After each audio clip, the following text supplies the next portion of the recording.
Stephen Colbert's show has been canceled. It's great. Great news, is it not? This is incredible on so many levels. And I'm going to column on this for the Mail. But so I was reading, this is such a New York Times way to cover it. So they talked to this guy in Williamsburg, Brooklyn, who was out having dinner and got the alert on his phone that the Colbert show has been canceled. And he sprung up like he was Batman getting the bat signal.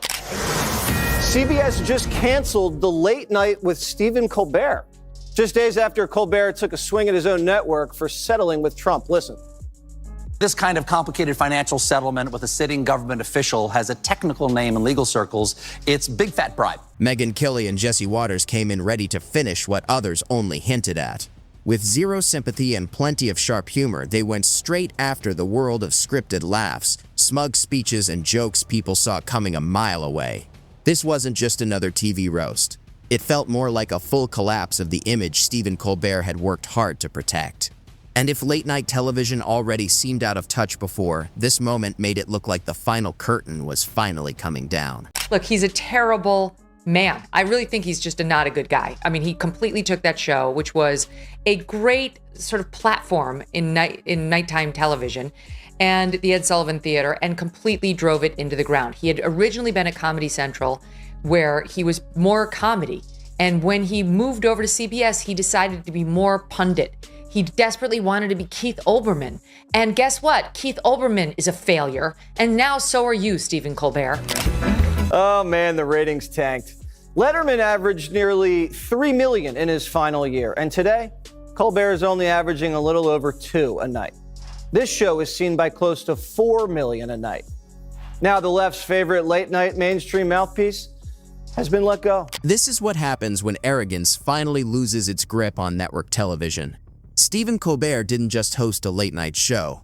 He built an entire image around himself, where the attitude became bigger than the comedy. And honestly, the biggest surprise is that it took so long for someone at CBS to look at the numbers and ask, "People are still watching this?" But it wasn't only the ratings falling apart. People were also getting tired of watching sarcasm replace real substance, while applause was treated like proof that the show still mattered. On his heels by this, and he's not really sure how to go after Vice President Harris. He knew his attack lines on President Biden. He really has struggled with how to go after someone who's 20 years younger than him, who is a different gender, a different race. It's kind of been this moment where he has not been able to coalesce around a single attack line. I know you guys are objective over there, that you just report the news as it is.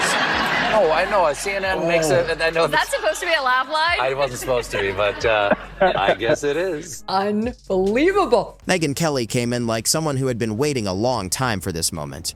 She didn't need a stack of notes or a dramatic setup. She showed up ready to tear apart a late-night show that many people feel stopped being funny years ago and slowly turned into a weekly lecture for an audience that already agreed with everything being said. She went after Colbert's biggest moments one by one, treating them like old leftovers nobody should still be holding on to. The long moral speeches, the political takes disguised as comedy, the crowd cheering at every line no matter what was said. Megyn picked it all apart with the confidence of someone who never believed the hype in the first place. Her appearance on Stephen Colbert last night was next level. He's so gross. So gross. I remember the Stephen Colbert who tried to just make us laugh, who is like kind of fun, and who, while we always knew he was leftist, didn't realize he hated the other half of the country so much. While Megyn Kelly broke everything down piece by piece, Jesse Waters came in with pure chaotic energy. He didn't just make fun of Stephen, he turned the whole situation into a full-on spectacle of sarcasm and irony. Jesse basically argued that Stephen's biggest problem wasn't some outside attack or secret campaign against him. It was the image he created for himself over the years. When someone spends too long believing their own hype, eventually the cracks start to show. And for Stephen, those cracks became harder and harder to ignore with every forced joke, awkward bit, and overproduced moment that felt more rehearsed than funny. Fox News alert breaking right now. Word of a major breach of security on Capitol Hill. At least 7 people who work for the comedian Stephen Colbert were arrested and jailed last night for breaching the Capitol building. Here's what we know right now. Capitol Police were called around 8:30 p.m. Thursday night for a disturbance at the Longworth House office building. These individuals, who we've confirmed work for The Late Show, were seen roaming the building while it was closed to visitors. Stephen's show started to feel less like comedy and more like someone talking into an echo chamber and mistaking the noise coming back for real excitement. The jokes slowly took a back seat to long speeches, and half the time the punchlines were so weak they barely even landed. His monologues felt more like lectures. His guests often seemed there just to agree with him, and the humor became harder and harder to find.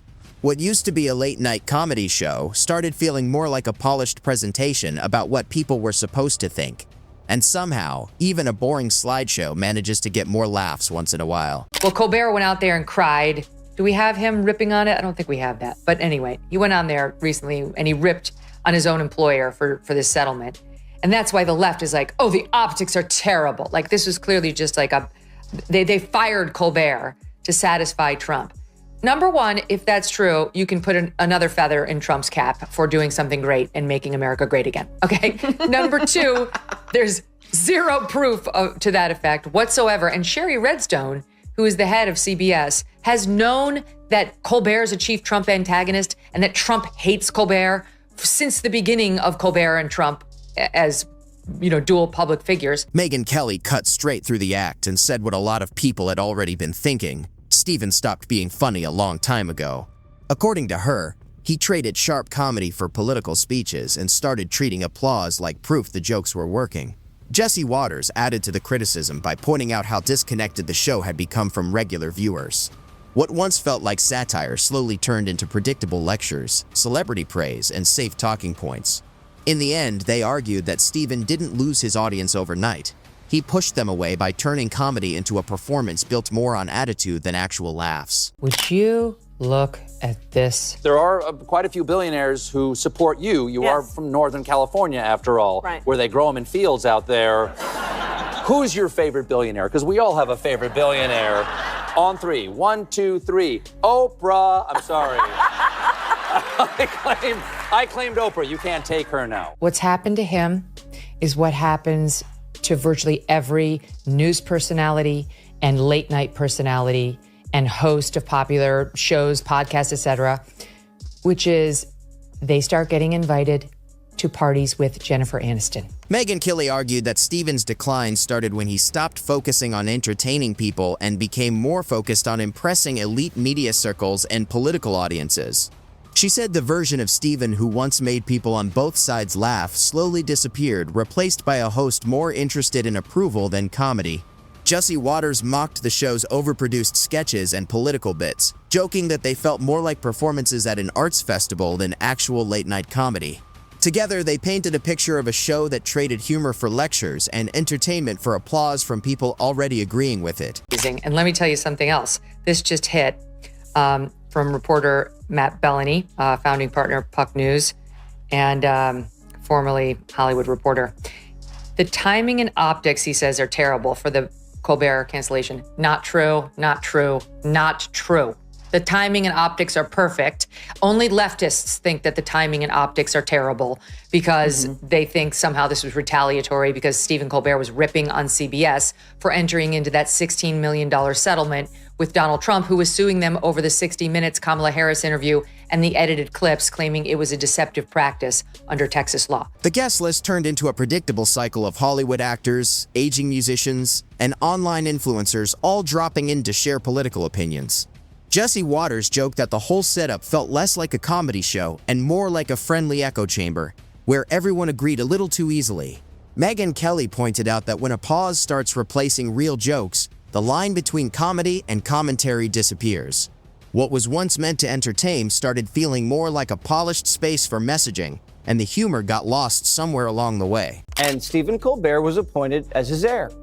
Despite Colbert making a name for himself as a partisan cable news comedian, the country was told he'd be a host for all Americans. Obviously, the character he does on Comedy Central is going to be ending, but then he's going to bring Stephen Colbert to the table.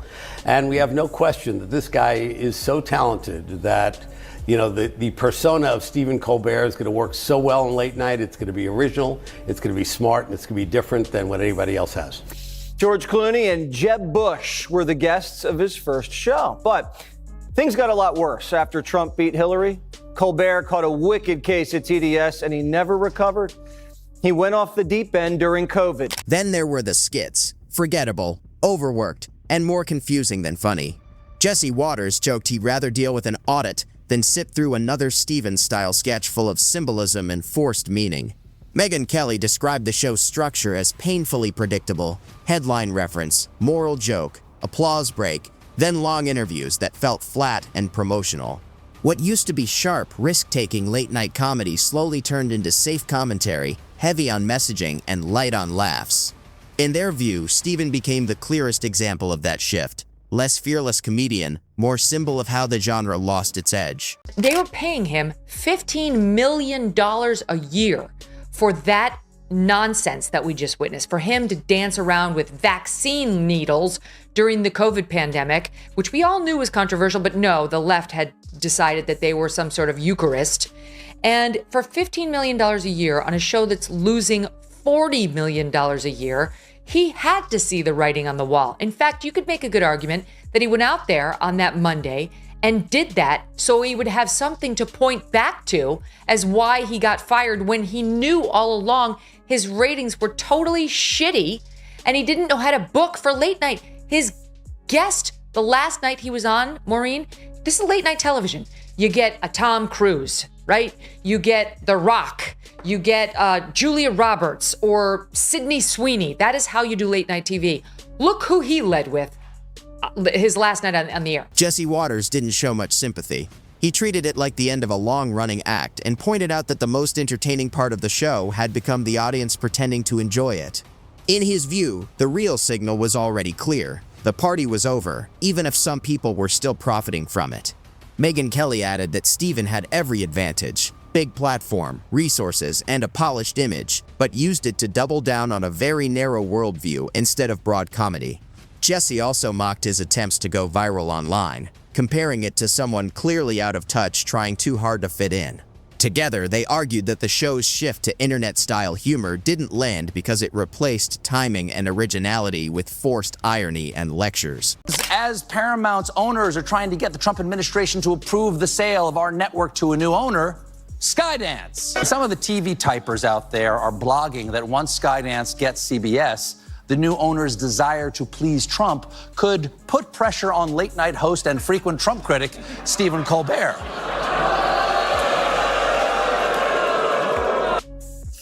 The network claims it was a purely financial decision, and Colbert's last show will be next spring. So, Clay, is Gutfeld now officially Trump the king of late night?